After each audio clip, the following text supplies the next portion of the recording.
हरे कृष्ण। आप सभी भक्तों का हार्दिक स्वागत है आज के श्रीमद् भागवतम के डिस्कशन में। तो आज हम लोग चर्चा करेंगे Shrimad Bhagavatam first canto third chapter, श्लोक संख्या 33 पे से चर्चा करेंगे। दूसरे नंबर श्लोक पे कल चर्चा किए। यस्याम भसी शयानस्य योग निद्रां वितन्वतः नाभिरिदाम्बुजादासीत् ब्रह्मा विश्वसृजां पति। तो भगवान वासुदेव सर्वप्रथम पिछले श्लोक में वर्णन था। जग्रहे पौरुषम रूपम भगवान महदादिभिः संभूतम षोडशकलम आदौ लोकस्य शिक्षया। तो भगवान वासुदेव पौरुषम रूपम तीन विष्णु पुरुष अवतार को का विस्तार के रूप में विस्तार करते हैं और साथ ही साथ में महत तत्वों को भी प्रकट करते हैं। तो इसको बोलते हैं प्राइमरी क्रिएशन। भगवान जो पुरुष अवतार लेते हैं और उसके पश्चात महाविष्णु माया पे एक क्षण दृष्टिपात करके जो महत्त्वों को और फिर उनके पश्चात ट्रांसफॉर्मेशन के दौरान ट्रांसफॉर्मेशन करके जितने भी भौतिक तत्व हैं उनको उत्पन्न करते हैं। इसको प्राथमिक सृष्टि बोलते हैं, प्राइमरी क्रिएशन। तो पहले श्लोक में प्राइमरी क्रिएशन के बारे में वर्णन है। फिर दूसरे श्लोक में उस वो जो रॉ मटेरियल कच्चा माल अभी भगवान पैदा कर दिए हैं उसके द्वारा फिर ब्रह्मा जी की सृष्टि करते हैं। चीफ इंजीनियर है, यानी इंजीनियर को अपॉइंट किया उन्होंने, और ब्रह्मा जी अन्य अपने असिस्टेंट इंजीनियर्स की मदद से, जो कि अन्य देवी देवता हुए, उनकी मदद से सेकेंडरी क्रिएशन करते हैं।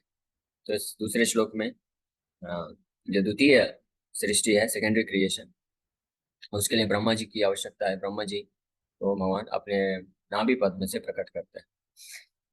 ये हमने कल चर्चा किया था। अब आज के श्लोक में यस्यावय यस्य अव्यय संस्थानै कल्पितो लोक विस्तरः तद्वै भगवतो रूपम विशुद्धम सत्वम ऊर्जितम। It is believed that all the universal planetary systems are situated on the extensive body of the Purusha.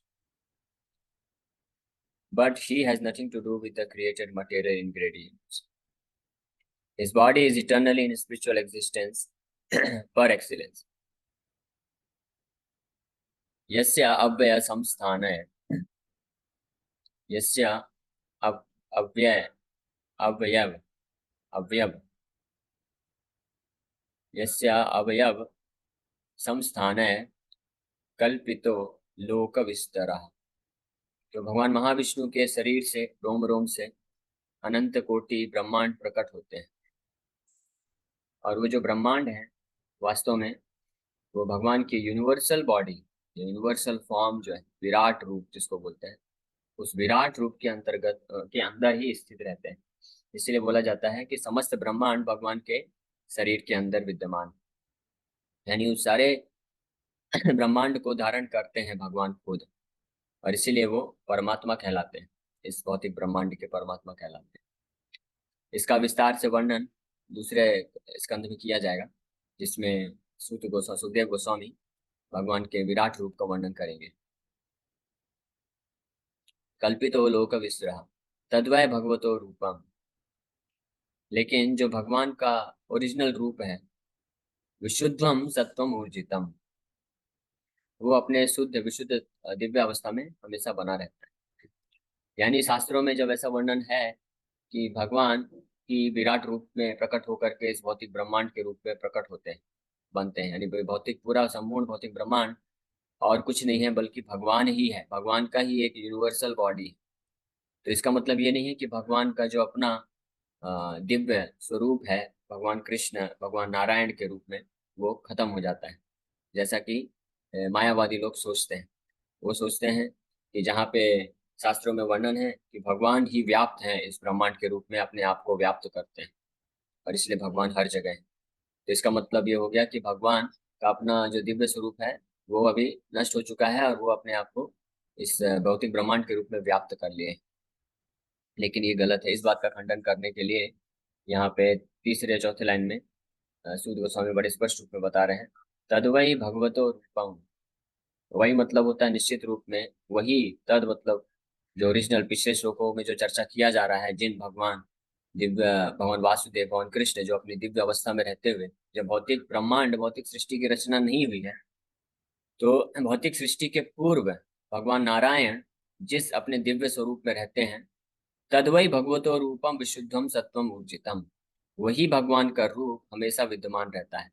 जब भौतिक सृष्टि होती है, तब भी भगवान नारायण अपने दिव्य स्वरूप में विद्यमान रहते हैं। उसी दिव्य स्वरूप में सच्चिदानंद विग्रह के साथ, रूप रंग के साथ, जब जिसमें वो भौतिक सृष्टि के पूर्व में थे।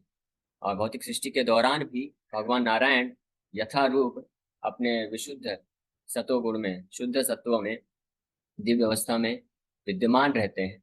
और साथ ही साथ में सृष्टि को करने के लिए अपना एक और रूप का विस्तार करते हैं, जिसको विराट रूप बोलते हैं, विराट पुरुष बोलते हैं। और उसी विराट रूप या विराट विराट पुरुष के शरीर में ये सारे भौतिक ब्रह्मांड विद्यमान रहते हैं। और उनके ही प्रेरणा से भौतिक ब्रह्मांड जो है क्रियाशील रहता है, कार्य करता है। और जैसे ही जब ये भौतिक सृष्टि का प्रलय होता है, संहार होता है, और समस्त भौतिक सृष्टि को महत्त्व में वापस लेकर के भगवान महाविष्णु अपने नारायण अपने शरीर में ले लेते हैं, तो उस वक्त ये जो विराट रूप है, जो भौतिक ब्रह्मांड के रूप में प्रकट हुआ है, वो भी भगवान के वापस जाके शरीर में मर्ज हो जाता है। इसीलिए ये जो विराट रूप है, ये वास्तव में ये इटर्नल फॉर्म नहीं है भगवान का, ये सनातन रूप नहीं है। और इसको इसको इसलिए ये भी बोलते हैं कि विराट रूप भगवान का जो होता है, वो भगवान का भौतिक स्वरूप है। इस ब्रह्मांड को धारण करने के लिए भगवान वो विराट रूप लेते हैं। और इसी का यही कारण है कि भक्त लोग भगवान के जो विराट रूप है उसका ध्यान नहीं करते हैं। वो समझते जरूर हैं भगवान विराट रूप के बारे में। परीक्षित महाराज दूसरे स्कंद में पूछेंगे, जरूर इंक्वायरी करेंगे, और सुखदेव गोस्वामी बड़े डिटेल में बताएंगे एक एक चीज बताएंगे कि विराट रूप में भगवान के जो बाल हैं वो उसको किससे तुलना किया गया है, वो क्या है, भगवान का हड्डी क्या है, भगवान का जो जो इस संसार में जितनी भी नदियां हैं वो भगवान के शरीर के अंदर जो नस है उसके समान कंपेयर किया गया है। हड्डियों को पर्वतों के समान कंपेयर किया गया है। उनके शरीर में जो भी बाल है वो जंगलों के से वो जंगल है वास्तव में। इस प्रकार से ये कंपैरिजन तुलना किया गया है। लेकिन ये भौतिक स्वरूप होता है जो सृष्टि प्रलय होने के बाद वापस से नष्ट हो जाता है। लेकिन इसका वर्णन करते हैं भगवान की महिमा को गुणगान करने के लिए। इसलिए भक्त लोग विराट रूप पे चिंतन नहीं करते हैं। लेकिन जो निराकारवादी मायावादी होते हैं वो भगवान के जो असली दिव्य स्वरूप है, उनको छोड़ करके भगवान के विराट रूप पे, जिसको वो निराकार धारणा समझते हैं, उसी पे केवल चिंतन करने का प्रयास करते हैं। और वो सोचते हैं वही सब कुछ है। और क्योंकि भगवान अपने आप को विराट रूप के इस ब्रह्मांड के रूप में प्रकट कर दिए हैं, इसलिए भगवान का अस्तित्व अब अपने आध्यात्मिक रूप में खत्म हो चुका है, तो इसलिए वो निराकार बोलते हैं। लेकिन इस बात का खंडन लगभग भागवत के हर श्लोक में किया गया है। इसलिए यहाँ पे जब सुखदेव गोस्वामी वर्णन किए कि यस्य अवयव समस्थनय, यानी अवयव मतलब उनके बॉडली एक्सपेंशन, शारीरिक विस्तार में, समस्थनय कल्पितो लोका, ये लोग जितने भी ब्रह्मांड हैं वो स्थित हैं। तो यहाँ पे ये बात को भी निश्चित रूप सुनिश्चित कर देना चाहते हैं कि तद्वय भगवतो रूपम विशुद्धम सत्वम ऊर्जितम। लेकिन भगवान अपने उसी दिव्य स्वरूप में हमेशा बने रहते हैं और वो शुद्ध सत्वों में रहते हैं। वो भौतिक जगत के तीन गुणों से प्रभावित नहीं होते। इसलिए उपनिषद में एक जगह बताया गया है कि जब ना तो सृष्टि हुई थी, जब ना तो ब्रह्मा जी थे, ना तो शिव जी थे, ना तो इंद्र चंद्र वरुण, और ना ही किसी प्रकार के भौतिक तत्व थे, मन बुद्धि अहंकार पृथ्वी जल अग्नि वायु आकाश, न ब्रह्मा न शिवा, तब नारायण थे। नारायण आसित, उस समय भी नारायण थे। और जब सृष्टि होती है तब भी नारायण रहते हैं, और जब सृष्टि समाप्त हो जाती है तब उस वक्त भी कोई देवी देवता नहीं रहते हैं। ब्रह्मा शिवा इंद्र चंद्र वरुण पृथ्वी जल अग्नि वायु आकाश मन बुद्धि अहंकार, कोई भी तत्व नहीं रहते हैं। सब जाके भगवान के बॉडी में मर्ज हो जाते हैं। उस वक्त भी नारायण अपनी दिव्य अवस्था में बने रहते हैं। यानी भगवान नारायण जब इस भौतिक सृष्टि को प्रकट करते हैं, अनंत कोटि ब्रह्मांड को प्रकट करते हैं, तो उन क्योंकि वो उनका शरीर सच्चिदानंद विग्रह है, तो उनसे अनंत कोटि ब्रह्मांड निकलने पर भी उनमें कोई कमी नहीं होती। और जब ये सारा ब्रह्मांड का प्रलय हो जाता है और वापस भगवान नारायण के शरीर में जाके मर्ज हो जाता है, उस वक्त भी उस ऐसा नहीं है कि कुछ बढ़ोतरी हो जाती है। इसको बोलते हैं आध्यात्मिक गणित, स्पिरिचुअल कैलकुलेशन है ये ईशोपनिषद में बताया गया है। इसमें आध्यात्मिक जगत में 1 - 1 = 1, यानी एक में से एक को घटाएंगे तब भी 1 होता है, और 1 + 1 भी 1 होता है। यानी भगवान नारायण से ये पूरा ब्रह्मांड प्रकट हो जाता है, तब भी नारायण एज इट इज यथारूप बने रहते हैं, उनमें कुछ कमी नहीं आती है। यहाँ तक कि नारायण अपने ही नारायण रूप में कई रूपों में विस्तार कर सकते हैं, तब भी जो ओरिजिनल नारायण रहते हैं उनमें कमी नहीं आती। जैसे कृष्ण ओरिजिनल नारायण, मूल नारायण है भगवान कृष्ण। भगवान कृष्ण ऐसे अनंत अवतार विस्तार करते हैं, अनंत विष्णु के रूप में विस्तार करते हैं, लेकिन फिर भी कृष्ण एज इट इज बने रहते हैं। जैसे वृंदावन में जब ब्रह्म विमोहन लीला हुआ तो ब्रह्मा जी ने करोड़ों करोड़ों ग्वाल बालों को, सखाओं को और बछड़ों को चुरा लिया था। तो भगवान कृष्ण उस करोड़ों अपने नारायण रूप में प्रकट हो गए, लेकिन उनके खुद के अस्तित्व में एक कुछ भी कमी नहीं आया। और जब ब्रह्म विमोहन लीला कंप्लीट हुआ, ब्रह्मा जी को शिक्षा मिल गई, वापस से वो करोड़ों नारायण वापस से भगवान कृष्ण के शरीर में जाके मर्ज हो जाते हैं। तो उसमें भी ऐसा नहीं कि कुछ बढ़ोतरी हो जाती है। इसलिए ईशोपनिषद के पहले ही मंत्र में ही बताया गया है, ओम पूर्णमदा पूर्णमुदच्यते पूर्णमेव अवशिष्यते। पूर्ण से जब भगवान सुप्रीम होल है, पूर्ण से कई सारी पूर्ण यूनिट निकलती हैं, तब भी पूर्ण एज इट इज बना रहता है, और लास्ट में जो पूर्ण अवशिष्यते, पूर्ण ही बचे रहते हैं। तो ये स्पिरिचुअल मैथमेटिक्स है। लेकिन मायावादी लोग, क्योंकि वो भौतिक धारणा परिकल्पना करते हैं, तो वो सोचते हैं कि भगवान से जब ये ब्रह्मांड निकला है तो भगवान जो है अब अपना अस्तित्व खो चुके हैं। तो ये गलत धारणा है, इसका खंडन यहाँ पे किया जा रहा है। The conception of the Virat Rupa or Vishwa Rupa of the Supreme Absolute Truth is especially meant for the neophyte who can hardly think of the transcendental form of the personality of God. तो ये विराट रूप जो है, हालांकि ये temporary है, ये भौतिक रूप स्वरूप है भगवान का, विश्व रूप। और ये केवल इस भौतिक ब्रह्मांड को प्रकट करने के लिए ही भगवान इस विराट रूप को प्रदर्शित करते हैं। लेकिन ये बहुत महत्वपूर्ण है, इसके बारे में भी ज्ञान रखना, इसके बारे में भी जानकारी होना, स्पेशली जो नियोफाइट है उनको, ताकि वो भगवान के दिव्यता को अप्रिशिएट कर सके, जान सके, भगवान की महिमा को जान सके। और इसी हेतु अर्जुन ने भी भगवान को, भागवत में तो बहुत विस्तार से वर्णन किया ही हुआ है, लेकिन उसी विराट रूप का जो विचारधारा है, भगवान कृष्ण ने भी सार रूप में गीता में अर्जुन को एक्सप्लेन करते हैं 11वें अध्याय में। तो अर्जुन ने ये प्रश्न पूछा कि, क्योंकि अर्जुन को मालूम है कि कृष्ण का जो दिव्य स्वरूप है हर कोई नहीं समझ पाएगा, तो इसलिए कृष्ण की दिव्यता को ना समझ पाने के कारण अवजानन्ति माम मूढ़ा मानुषम तनुमाश्रिता, कृष्ण को कोई साधारण मनुष्य न समझ ले कि हम जैसे कोई एक, वो भी एक कोई व्यक्ति है, या ज्यादा से ज्यादा कोई सोचेगा, कोई सोचते थे कि कृष्ण जो है कोई महान देवता का अवतार, वो ऐसा ना सोच बैठे, कोई इस मिसकंसेप्शन में ना रहे। इसलिए अर्जुन ने प्रश्न पूछ लिया कि आप जिस जिस जिस तरीके से इस पूरे भौतिक ब्रह्मांड को मेंटेन करते हैं, इसका सृष्टि करते हैं, मेंटेनेंस करते हैं, वो आप बताइए। इस संसार का जो कोई साधारण व्यक्ति होता है, जब वो कोई बिजनेस खोलता है, कोई अपनी बहुत बड़ी फैक्ट्री चालू करता है, तो वो व्यक्ति स्टार्ट करता है, इनिशिएट करता है, उस फैक्ट्री को चालू करता है। उसके पश्चात फिर कई लोग उसको सहयोग देते हैं, सहायता करते हैं, इस प्रकार से उसका फैक्ट्री आगे बढ़ता है। लेकिन जो भी लोग सहयोग कर रहे हैं, अगर वो उसको छोड़ दें तो उसका फिर जो बिजनेस है वो डूब जाएगा। लेकिन भगवान उस प्रकार से उस प्रकार के मालिक नहीं है, वो फैक्ट्री के मालिक के जैसे नहीं है, जो कि स्टार्ट तो करता है, उसके बाद कई लोग को सही सहायता लेनी पड़ती है, उसको टीम लीडर्स बनाने पड़ते हैं, तब जाके उसका बिजनेस जो है एक्सपैंड होता बढ़ता है। लेकिन भगवान उस प्रकार के मालिक नहीं है। इस बात को स्पष्ट करने के हेतु ही भगवान विराट रूप दिखाते हैं अर्जुन को, और अर्जुन ने इसीलिए प्रश्न पूछा था। और भागवत में भी इसीलिए भगवान के विराट रूप का वर्णन है। भगवान संपूर्ण सृष्टि के मालिक भी हैं, एकमात्र मालिक तो है ही हैं, संपूर्ण सृष्टि को के स्रोत हैं, या इनिशिएट भी करते हैं। यानी सृष्टि प्रारंभ के लिए भी भगवान ही कार्य करते हैं, सीड गिविंग फादर। वो दृष्टिपात करके भौतिक तत्वों को उत्पन्न करते हैं। फिर उसके पश्चात ऐसा नहीं है कि भगवान को बहुत लोग सहयोग करते हैं तब ये सृष्टि चलती है। भगवान सहयोग लेते हैं सेवा के रूप में, ताकि देवी देवताओं का उद्धार हो सके।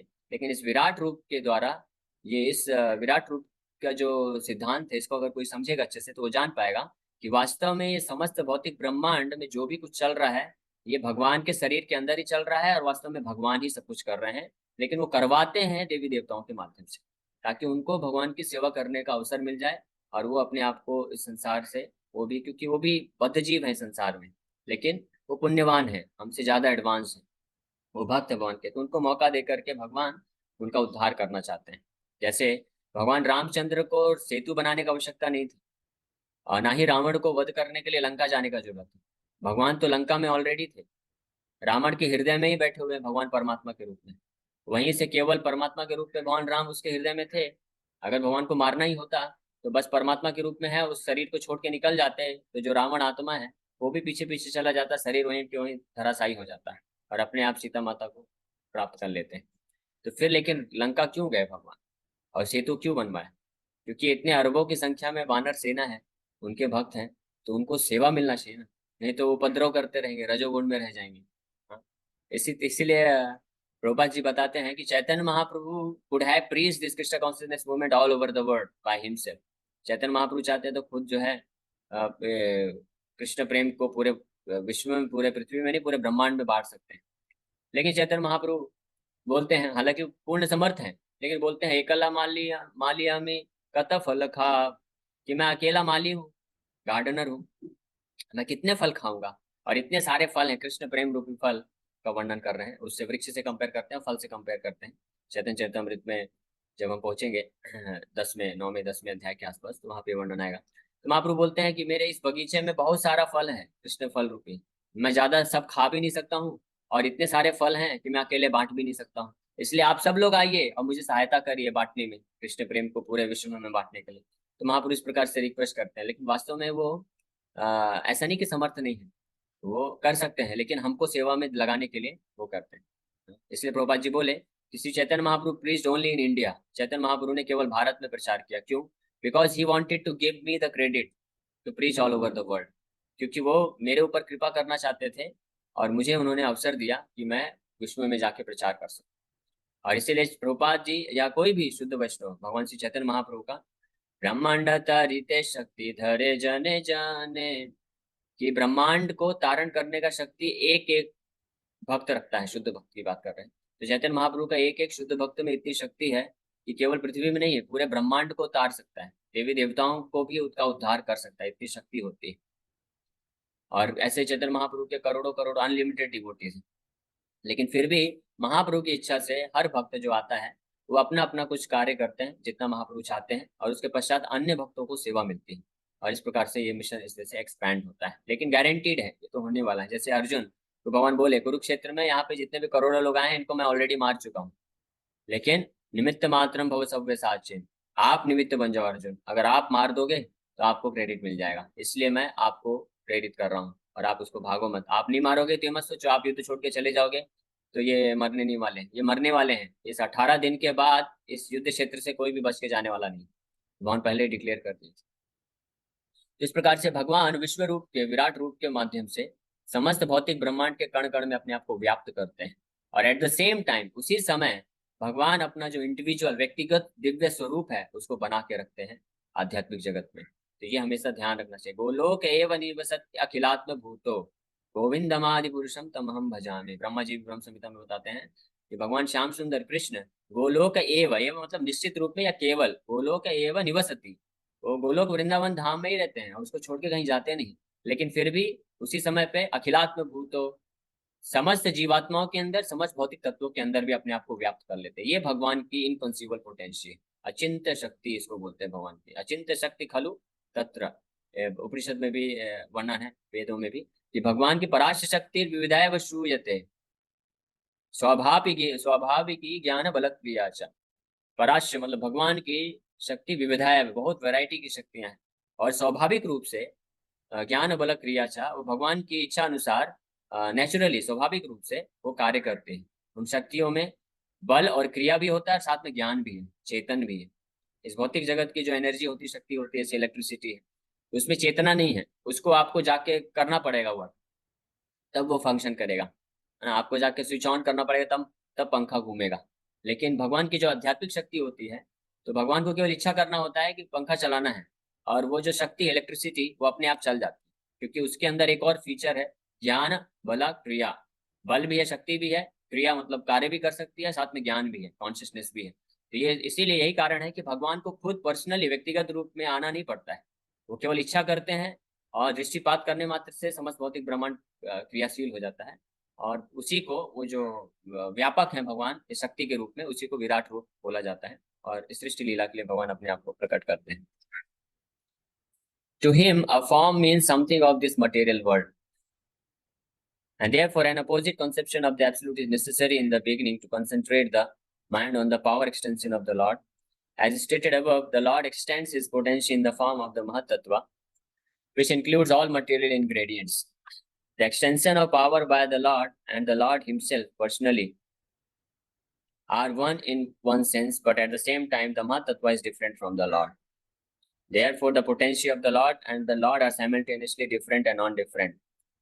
तो इस प्रकार से भगवान इस भौतिक सृष्टि को करने के लिए अपनी शक्ति के रूप में अपने आप को व्यापक करते हैं, हर जगह कण कण में अपने आप को विद्यमान करते हैं। और भगवान की शक्ति में कोई अंतर नहीं है, लेकिन एट द सेम टाइम अंतर है भी। तो भगवान इस भौतिक सृष्टि को करने के लिए महत्त्व के रूप में अपने आप को प्रकट करते हैं, लेकिन वो महत्त्व भगवान से भिन्न भी है और अभिन्न भी है। तो इस प्रकार से ये एक्सटेंशन और ये जो विराट रूप का कॉन्सेप्शन है, महत्त्व जो है, ये उन लोगों के लिए महत्वपूर्ण है जिनकी चेतना अभी पूरी तरह से शारीरिक अवस्था में है। तो उनको ऊपर उठाने के लिए तो भगवान अपनी कृपा करके अपने आप को इस भौतिक तत्व के रूप में प्रकट करते हैं। और यही कारण है कि भगवान अपने आप को अर्चा विग्रह के रूप में लाते हैं, क्योंकि जो नियोफाइट डिवोटीज हैं वो जो कि भगवान के सच्चिदानंद विग्रह को रियलाइज नहीं कर सकते हैं, तो उनके लिए भगवान नाम हरिनाम अपने नाम के रूप में, शब्द ब्रह्म और अर्चा विग्रह के रूप में प्रकट करते हैं और सेवा का अवसर देते हैं, ताकि भगवान के नाम का जप करके, जो कि किया जा सकता है आसानी से, हरे कृष्ण कृष्ण कृष्ण हरे हरे, हरे राम राम राम हरे हरे। और भगवान के विग्रह का सेवा करके व्यक्ति धीरे धीरे भौतिक चेतना में ग्रसित होने पर भी भगवान को धीरे धीरे साक्षात्कार प्राप्त करके वो आगे प्रगति कर सकता है। और फिर भगवान का जो दिव्य सच्चिदानंद विग्रह स्वरूप है, यम श्याम सुंदरम अचिंत्य गुण स्वरूपम, उनको रियलाइज कर सकता है। The conception of the Virat Rupa, especially for the impersonalist, is thus non-different from the eternal form of the Lord. This eternal form of the Lord exists prior to the creation of the Mahatattva, and it is stressed here that the eternal form of the Lord is par excellence spiritual or transcendental to the modes of material nature. The very same transcendental form of the Lord is manifested by his internal potency, and the formation of his multifarious manifestations of incarnations is always of the same transcendental quality without any touch of the Mahatattva. तो ये हमने already चर्चा किया किस प्रकार से भगवान नारायण, भगवान कृष्ण हमेशा अपने दिव्य सच्चिदानंद विग्रह के रूप में उपस्थित रहते हैं, सृष्टि के पूर्व भी, सृष्टि के समय भी और सृष्टि के पश्चात भी। और ये जो सृष्टि है, भौतिक सृष्टि है, ये भगवान के महत्त्व है। भगवान अपने आप को महत्त्व के रूप में विस्तार या विराट रूप के रूप में विस्तार करते हैं, तो उसका मैनिफेस्टेशन होता है, ये प्राकट्य स्वरूप होता है। लेकिन इस सृष्टि के अंतर्गत भी, दौरान भी, भगवान जब अपने पर्सनल इनकारनेशन के रूप में आते हैं, यानी व्यक्तिगत जब अवतार के लेकर आते हैं, जैसे राम, नरसिंह, वराह, परशुराम, अन्य ये अवतार हैं, तो ये भी भौतिक विराट रूप के जैसे इनका परिकल्पना नहीं करना चाहिए। ये भौतिक तत्व से भगवान अपने आप को प्रकट किए हैं कुछ मिशन एग्जीक्यूट करने के लिए नहीं। भगवान वही दिव्य स्वरूप जो नारायण का है सृष्टि के पूर्व, जिस प्रकार से नारायण दिव्य हमेशा रहते हैं, तो उसी प्रकार से भगवान जो भी अवतार लेके आते हैं वो भी हमेशा अपने दिव्य स्वरूप में बने रहते हैं। तो इसी के साथ हम लोग यहीं पे विराम करते हैं। तो आज के श्लोक में हमने चर्चा किया कि भगवान इस सृष्टि को करने के लिए अपने ही आप को इस भौतिक ब्रह्मांड के रूप में, विराट रूप में प्रकट करते हैं, लेकिन उसके बावजूद भी भगवान अपना व्यक्तिगत स्वरूप नहीं खोते हैं, और हर चीज भगवान ही है लेकिन हर चीज भगवान नहीं है। ये अचिंत्य भेदाभेद तत्व है जिसको मायावादी लोग नहीं समझते हैं, और वो इसका गलत व्याख्या समझते हैं। सर्वम खलौ इदम ब्रह्म, ये जो उपनिषद का वाक्य है, इसको मिस इंटरप्रेट करके वो सोचते हैं कि सर्वम खलौ इदम ब्रह्म मतलब सब कुछ ब्रह्म है, मैं भी ब्रह्म हूँ, ये भी ब्रह्म है, सब कुछ ब्रह्म है, इसलिए सब कुछ एक है। ऐसा बिल्कुल भी गलत है, ये बिल्कुल मिसकंसेप्शन है। इस श्लोक के द्वारा इस चीज का खंडन किया जा रहा है कि भगवान इस भौतिक ब्रह्मांड के रूप में, विराट रूप में अपने आप को प्रकट करते हैं, यानी समस्त भौतिक ब्रह्मांड वास्तव में भगवान ही है। लेकिन फिर भी ये जो भौतिक ब्रह्मांड के रूप में भगवान, जिसको विराट रूप बोलते हैं, जब अपने आप को प्रकट करते हैं, तो वो भगवान से अभिन्न भी है लेकिन भिन्न भी है, क्योंकि ये भौतिक होता है, ये टेम्परेरी होता है। केवल सृष्टि लीला के लिए भगवान अपने आप को इस रूप में प्रकट करते हैं, लेकिन भगवान का जो ओरिजिनल दिव्य स्वरूप है सच्चिदानंद विग्रह के रूप में, वो भगवान अपने वैकुंठ लोकों में मेंटेन करके रखते हैं। Hare Krishna. Thank you very much. किसी